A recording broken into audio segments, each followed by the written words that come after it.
And this is the epicenter of Black economic achievement over the years. And the fact that it's not here now today, what's left causes some of the challenges that you're talking about right now.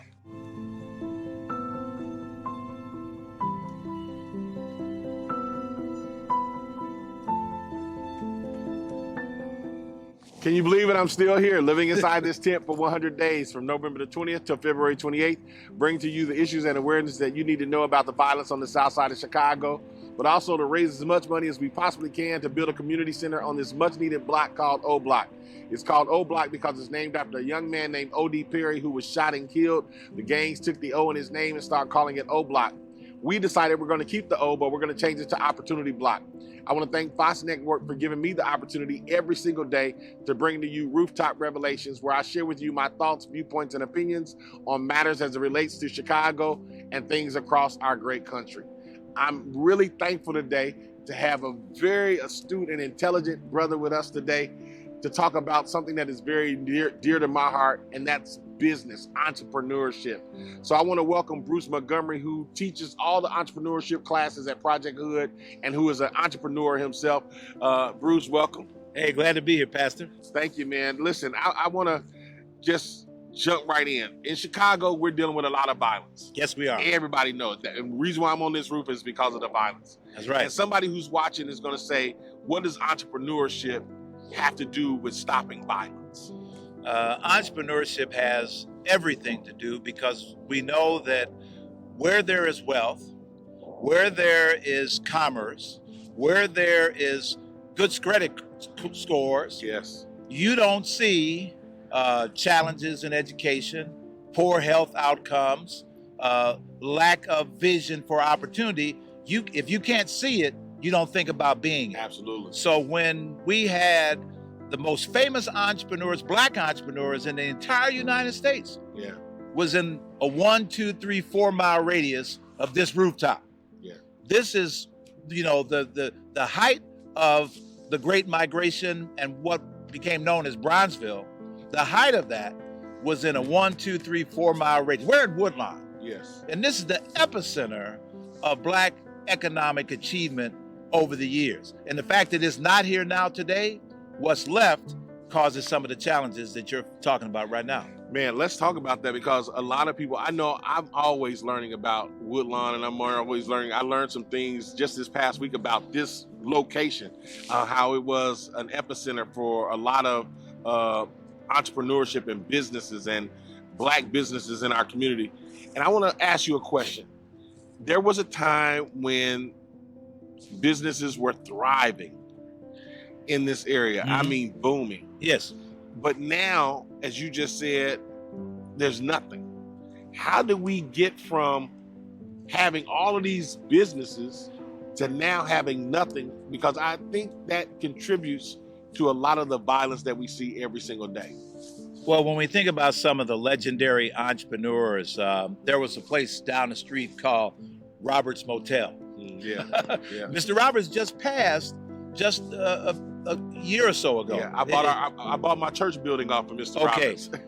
That Roberts Motel was the meeting place. Yeah. That's where Harold Washington went to have conversations about should he run. That's where Mr. Collins got together and said he was going to start a Seaway Bank.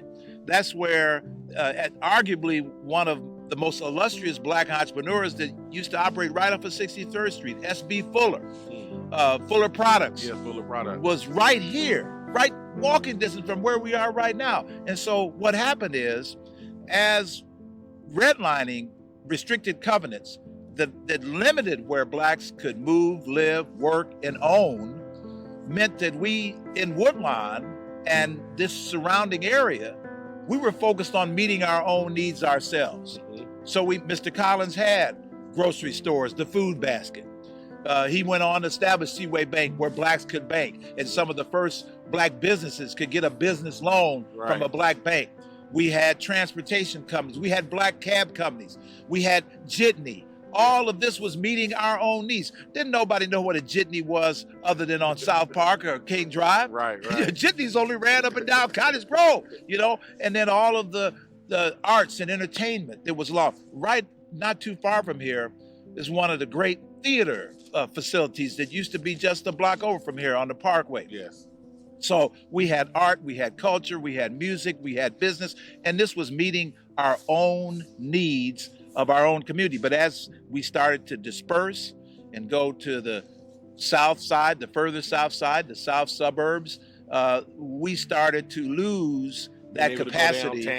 We went downtown, we went to the suburbs, and so we became consumers as opposed to producers. Yeah. What we have to return to our community is a balance, not just be consumption and not just be consumer minded. What can I buy? What can I own? But what can I make? Yes. What can I produce? And most importantly, what can I own? Yeah.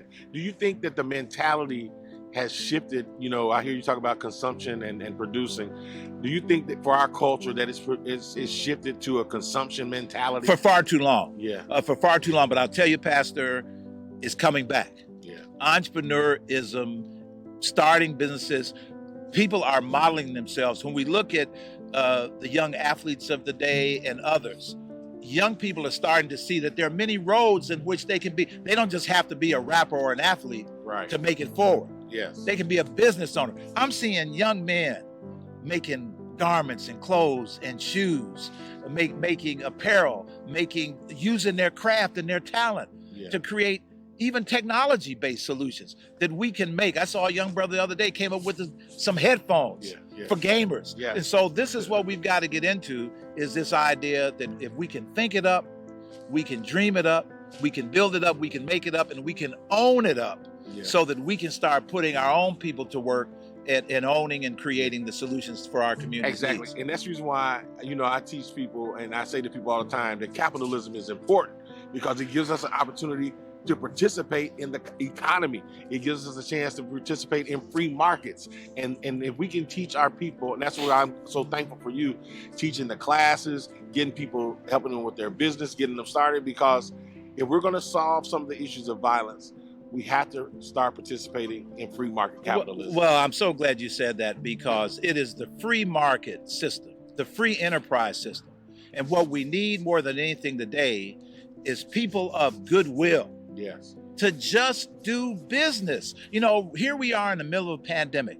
Yeah. You've seen very little movement by business leaders to address the solution from a business. They're all standing back, hiding behind government. Don't hide behind the coattails of government.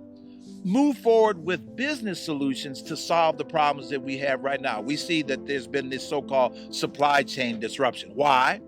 Because all these products were on a slow boat from China. Yeah, exactly. And how did that happen when we used to be in manufacturing distance? Right around the corner from here is South Chicago Avenue. South Chicago had manufacturing from right here on the corner all the way to the steel mills. It was nothing but small shops, tool and die shops, manufacturing shops. They kept the steel mills operating. They kept the auto companies operating. So what do we need now?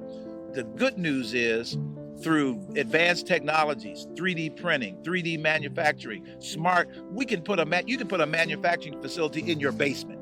You can put it in a 1,000 square foot garage. There's no reason we shouldn't be making and printing and designing and producing.